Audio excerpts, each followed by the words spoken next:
ও ভাই সাহেব, যারা আশা করতেছেন সাকিব আল হাসান দেশে আসবে এবং দেশের হয়ে খেলবে, কিন্তু আমার মনে হচ্ছে সাকিব আল হাসান দেশে আর আসতে পারবে না। দেশে মাটিতে আর খেলতে পারবে না মনে হচ্ছে আমার, কেন জানি। এতদিনেও যেহেতু হয় নাই, ভবিষ্যতে হবে যে, সেটাও আশা করতে পারতাছি না।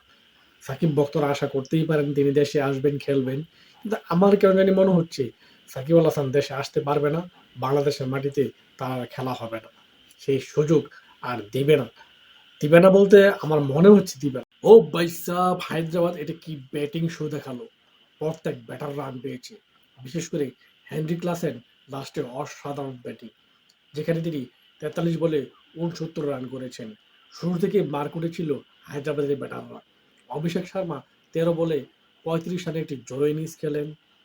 ট্রাভিস হেড ১৯ বলে ৩৮, ঈশান কিষান ৩২ বলে ৫৫, সে সাথে হেনরি ক্লাসেন ৪৩ বলে ৬৯ রান, এবং লাস্টের দিকে নীতিশ কুমার রেড্ডি ১৩ বলে ২৯।